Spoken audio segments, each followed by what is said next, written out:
मैंने हर शिष्य से आत्मीयता का रिश्ता जोड़ा है, चेतना तरंगों का रिश्ता जोड़ा है। मैंने अपने जीवन में सुख वैभव के मार्ग का चयन न करके मैंने अग्निपथ का मार्ग तय किया है, साधना पथ के मैंने मार्ग को लिया है। उस मार्ग के आधार पर आपको बढ़ते रहना है, व्यथित नहीं होना। राजनीति क्षेत्र में भी अच्छे लोग हैं, समाज में आर्थिक रूप से जो संपन्न है उनमें भी अच्छे लोग हैं, मगर उनके मार्ग केवल भटके हुए हैं। वो दान दक्षिणों के लिए कुंभ के मेलों में जाएंगे, लाख लाख करोड़ों रुपए लेके जाते हैं और बेईमानों को दान दक्षिणा देके चले आते हैं, क्योंकि उनकी सोच नहीं हमारा पैसा कहां खर्च होना चाहिए, कहां खर्च नहीं होना चाहिए। बड़े बड़े मंदिर बने हैं जिनमें एक एक दिन में 50-50, 100-100 करोड़ की चढ़ोतरी आती है, फिर भी कोई सोने का हार वहां चढ़ा रहा है, कोई हीरो जड़ित मोबाइल वहां चढ़ा रहा है, कोई 10 करोड़ जाकर के वहां भेंट कर रहा है, कोई सोने की बाल्टी भेंट कर रहा है। क्योंकि बेईमानी करते करते उनका इस चीज का एहसास ही नहीं रहा कि अगर सामर्थ्य हमारे पास है तो भगवान तुम्हारे सोने के ताज चढ़ाने के, सोने पे मुकुट चढ़ाने के, सोने की बाल्टी चढ़ाने के, हीरो जड़ित मोबाइल चढ़ाने पे भगवान प्रसन्न नहीं होंगे, बल्कि वो कहीं ना कहीं सोचेंगे कि तुम कितने दुर्भाग्यशाली हो कि तुम्हें सामर्थ्य दी गई है। अगर यही सामर्थ्य लेके किसी गांव में पहुंच जाते, किसी गरीबों के पास पहुंच जाते और इतना उनको दान कर देते तो शायद भगवान भी प्रसन्न होते और तुम्हें भी तृप्ति प्राप्त होती। क्योंकि अगर अपने संस्कारों को नष्ट करोगे तो पतन सुनिश्चित है, क्योंकि प्रकृति के विधान में अंश मात्र भी संदेह करने की जगह, अंश मात्र भी गुंजाइश नहीं है। हम कार्य करने की बात को छोड़ दो, हमारे मन में अगर सोच भी अच्छी आती है, विचार भी अच्छे आते हैं, बुरे विचार आते हैं, तो उसका परिणाम भी हमारे सुपर कंप्यूटर में अंकित हो जाता है। हम जैसे कर्म करेंगे एक न एक दिन उसके परिणामों को हमें भोगना पड़ेगा।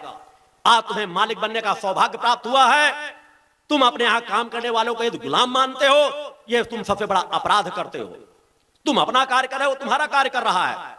हर कार्य करने वाले को अगर तुम अपना छोटा भाई मान करके नहीं चलते, अपना बेटा मान करके नहीं चलते, तो तुम अपराधी हो, मानवता के द्रोही हो। कोई चपरासी है, कोई अधिकारी से फर्क क्या पड़ गया? तुम भी पैसे के लिए नौकरी कर रहे हो, वो भी पैसे के लिए नौकरी कर रहा है। यही भ्रम आज जातीयता में आकर के खड़ा हो गया है। किसी समय जाति व्यवस्था दी गई थी कि तुम जो कार्य करो, अगर ज्ञान देने की सामर्थ्य है तो ब्राह्मण बन जाओ, समाज की रक्षा करने की सामर्थ्य है तो क्षत्रिय बन जाओ, व्यवसाय करने की सामर्थ्य है तो वैश्य बन जाओ, सेवा करने की सामर्थ्य है तो शूद्र कास्ट को प्रदान की कर दी गई। शूद्र कास्ट में मुझे कोई शूद्र कर दे, कहते मेरा क्या फर्क पड़ेगा। मगर यह मानसिकता इतनी विकृत कर दी गई, आज ब्राह्मण को इसलिए सम्मान दिया जाता है कि वो ब्राह्मण शब्द जुड़ा है। अगर वही कार्य प्रणाली को, जिनको शूद्र कहा जाता, अगर ब्राह्मण को शूद्र पहले शब्द संबोधित कर दिया जाता तो शायद शूद्र भाव पूजा जा रहा होता। इन शब्दों को चूंकि उस तरह की व्यवस्थाएं दे दी गई, वो भी अपना कार्य कर रहे थे। अगर कोई व्यक्ति बेचारा वो पढ़ा लिखा नहीं है, नौकरी करता है, सेवा करता है, तुम्हारे घर में झाड़ू लगाता है, तो संबोधन के आधार पर तुम व्यवहार करने लगे, उन्हें अछूत मानने लगे, उन्हें अपमानित के भाव से देखने लगे और अपने आप को सर्वशक्तिमान मानने लगे। जबकि एक समता के लिए बनाई गई थी कि जितना सम्मान तुम्हारा होना चाहिए उतना ही सम्मान दूसरे का होना चाहिए। वो भी योग्यता प्राप्त करके ब्राह्मण बन सकता है, वो भी क्षत्रित्व का ज्ञान प्राप्त करके क्षत्रिय बन सकता है। मगर वही है कि अगर कोई एकलव्य बनता है तो उसका भी अंगूठा छीन लिया जाता है। यह हजारों हजारों वर्षों से चला आया है। भले आज चाहे सैकड़ों उदाहरण दे दिए जाएं, मगर यह मानसिकता से तब भी राजा महाराजाओं के गुलाम हमारे धर्माधिकारी थे, हमारे वो पंडित पुरोहित धर्माचार्य थे, और आज भी उसी तरह गुलामी की मानसिकता से और पीछे जा चुके हैं। अगर मेरी रोषपूर्ण भाषा होती है तो ऐसा नहीं कि मैं धर्म का सम्मान, धर्माधिकारों का सम्मान नहीं करता, मगर मैं जिस क्षेत्र में हूं मेरा अधिकार बनता है, मेरा कर्म और कर्तव्य बनता है कि वहां की जो कमियां है वह उजागर करूं। अगर गुरु इसमें पड़ जाए कि कोई राजा महाराजा का कोई पुत्र है तो मेरे लिए ज्यादा सम्माननीय है, किसी गरीब का पुत्र है तो मेरे लिए नौकर, मेरे लिए गुलाम होगा, उसको समानता के भाव से स्वीकार करना चाहिए। जब तक ये समानता का भाव नहीं आएगा तब तक समाज में इसी प्रकार की विषमता बनी रहेगी। अतः समता का भाव लेकर के आगे बढ़ो, अपने आप की खोजी प्रवृत्ति लेकर के चलो कि तुम कौन हो, तुम्हारी सामर्थ्य क्या है। हम आप सभी एक मां के संतान हैं, एक समान प्रगति सत्ता ने हमें सामर्थ्य दी है। किसी ने अच्छाई अच्छी कर ली, वो आगे बैठा हुआ है, किसी के कुछ संस्कार कम है, वो पीछे बैठा हुआ है। मगर पीछे बैठे हुए व्यक्ति पर हे भाव आ जाए, ये आगे बैठे हुए व्यक्ति का एक अपराध होगा। उसका कर्तव्य है, जिस तरह प्रकाश सत्ता ने मुझे सहारा दिया है, मैं अपने पीछे खड़े व्यक्ति को सहारा दे दूं। कोई गिर रहा है, मैं बगल में खड़ा हूं, तो आप अगर ये सोच ले अरे उसने तो अपराध किया होगा इसलिए ठोकर खा रहा है, गिर रहा है। प्रकट सत्ता ने आप ये सामर्थ्य दिए कि भले वो अपने अपराध के फलस्वरूप गिर रहा है, मगर तुमको बगल में खड़ा कराने की प्रकट सत्ता ने मौका दिया है कि तुम उसके गिरते समय वहां मौजूद हो, और अगर तुम उसको सहारा नहीं देके बचाते तो तुम अपराधी पहले बनोगे। अतः सहजता की सोच अपने अंदर लाओ, सहज भाव लाओ, अपरिग्रह का भाव रखो, दूसरे के हित में अपने आप को ज्यादा सुखी मानो, संचय उतना करो जितना आवश्यक हो, जन सेवा के लिए एक बार तो भाव बना लो। और मैंने वही चीज जो कहा कि मत उससे घबराओ जो सामर्थ्यवान है, चाहे वह अधिकारी हो, चाहे जो हो, चाहे राजनेता हो, अपने आत्मबल को जागृत करो। चूंकि मैंने कहा यह अनीति, अन्याय, अधर्म का युद्ध मैं बगैर अस्त्र शस्त्रों के जीत करके दिखाऊंगा। बोलो सतगुरु भगवान की जय। जय माता के जय घोष में उतनी शक्ति है, मां के ध्वज में उतनी शक्ति है, आप जो कुंकुम का तिलक लगाते हो उसमें उतनी शक्ति है, आप जो रक्षा कवच डालते हो उसमें इतनी शक्ति है कि जिसका सामना कोई अस्त्र शस्त्र नहीं कर सकेंगे। बोलो सतगुरु भगवान की जय। परिवर्तन का वह प्रवाह चल पड़ा है। आज लाखों लाखों मेरे सिर्फ छोटे छोटे बच्चे 5-5, 7-7 साल के, उनको कभी आंख उठा करके देखो कि उनके अंदर कितना समर्पण है, कितना भाव है, कितनी श्रद्धा है, जो बड़े बड़े साधकों के पास नहीं होगी। कितना नमन भाव है, कितना मेरे प्रति व्याकुलता। यह व्याकुलता मेरे लिए नहीं, यह व्याकुलता सत्य के लिए है। वह काल चक्र चल पड़ा। जब मैंने इन वस्त्रों को धारण किया था तो मैंने कहा था हिमालय और कंदराओं में बैठे हुए योगी मुनि भी अपना शरीर को त्याग करके पुनः आकर के संगठन में जन्म ले लेकर के छोटे छोटे बच्चे के रूप में तैयार होकर के समाज सेवक बनेंगे। और वह चक्र चल पड़ा है। वह विजय चक्र सतत गतिशील है। मैंने कहा है कि भूत भविष्य वर्तमान से हमें कुछ सीखना चाहिए। मैंने बहुत से दसियों साल पहले चिंतन दिया था कि आज हमारे ऋषि मुनि साधकों से कई वहीं पे एक गलती होती चली गई कि हमने केवल आज को देखा। अनेकों लोग आए, कार्य अनेकों लोगों ने किया। चूंकि मैं व्यक्ति विशेष का नाम नहीं लेना चाहूं, समाज में अनेकों लोगों ने धार्मिक प्रवाह फैलाया, मगर चूक गए वहीं पर कि हमारा जो आदर मान सम्मान करते रहे हम उन्हीं में लिप्त रह गए, या संसाधन इकट्ठा करने में लिप्त रह गए, या ऐसी क्रियाएं करते रह गए कि लोग हमें पूजे, हमें सम्मान दे, मगर हम भूल गए कि आगे आने वाली कड़ी को हमको मजबूत करना है। कि एक पेड़ तो तैयार हो गया, मगर हमें दूसरे पेड़ को भी तैयार करना, अन्यथा यह पेड़ एक न एक दिन पुराना हो जाएगा। अतः आज अगर तीनों गुणों को एक साथ लेके चला जाए तो मुझसे छोटा बच्चा भी, 1 साल का बच्चा भी उतना ही प्रेम स्नेह करता है, उतने युवा करते हैं, उतने वृद्ध करते हैं। सभी मेरे लिए तड़पते हैं। तड़प आती कहां से है? मैंने कहा इस भूतल में एक भी ऐसी संस्था नहीं है जिस संस्था के पास इतने भावनावान लोग हो। उनके लिए दिखावा हो सकता है, मगर मेरी संस्था में दिखावा नहीं। मैंने कहा मैं 90% मेरे शिष्य जो मैं कहता हूं वह करने के लिए हर पल तत्पर रहते हैं।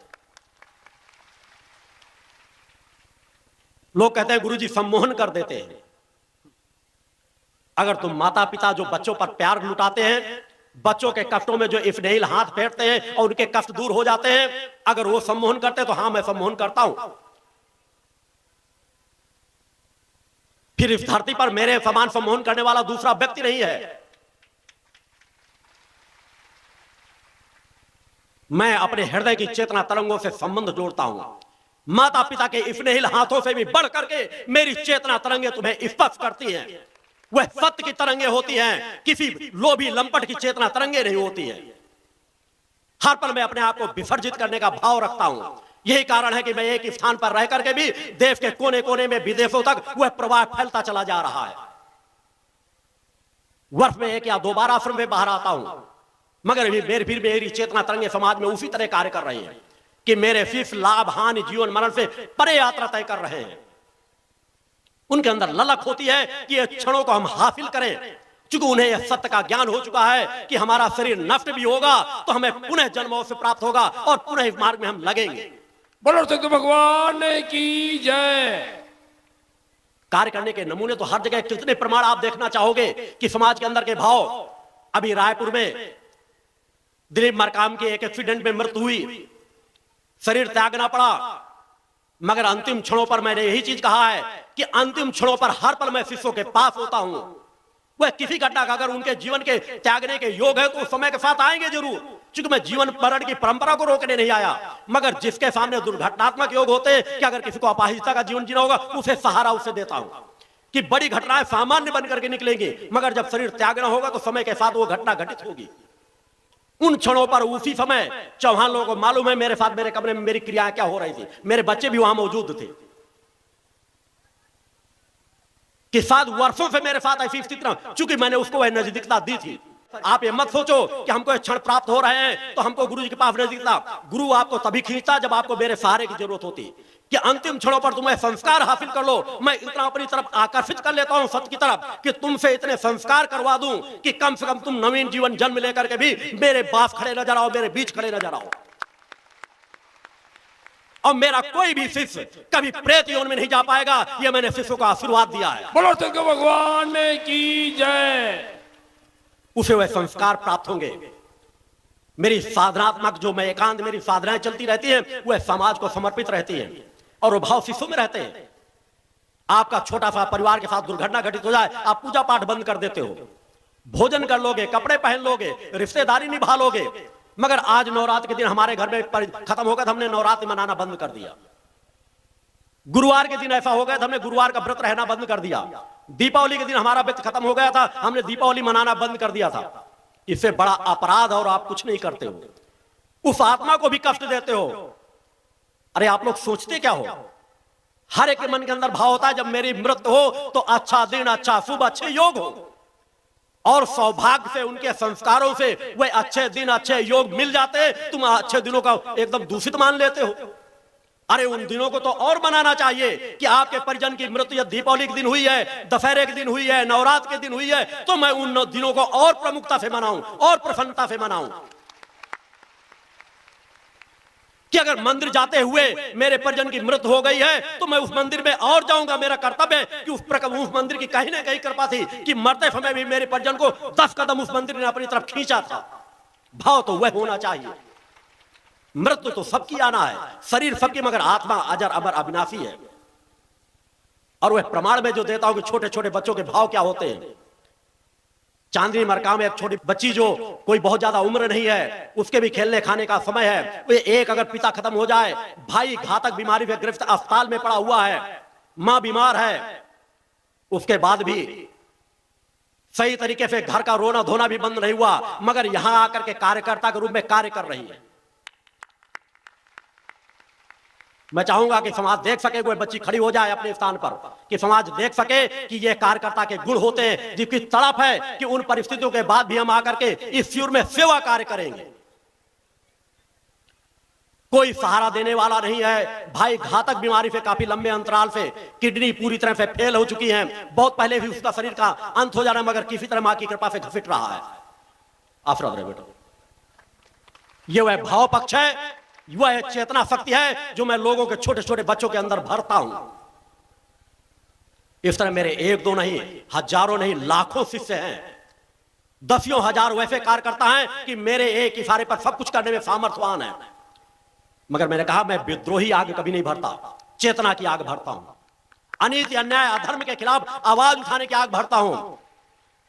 मगर इतना सीधा भी ना मान लेना, चूंकि मैंने अपने शिष्यों को कहा है कि अगर एक बार तुम्हारे गाल में कोई तमाचा मार दे तो उसे चेतावनी दे देना कि गलती से एक बार तो तमाचा मार दिए हो, अगर फिर भी दोबारा चेतावनी से ना मारे, दोबारा तमाचा मारे तो उसका हाथ तोड़ दो कि तुम्हें नहीं दूसरे को भी तमाचा मारने लायक न बचे। बोलो सतगुरु भगवान की जय। शिष्यों के अंदर आग है, मगर वह आग किसी के घर जलाने के लिए नहीं, वह आग है कि जला करके आप चाहो तो खाना पकाओ, चाहे तो अपनी ठंड को दूर करो, चाहो तो एक ज्योति से सैकड़ों हजारों ज्योति जलाते चले जाओ। वह सत्य की ज्योति जलाते फिर रहे हैं, मगर आवश्यकता पड़ने पर वह सब सामर्थ्य मैंने शिष्यों को दी है।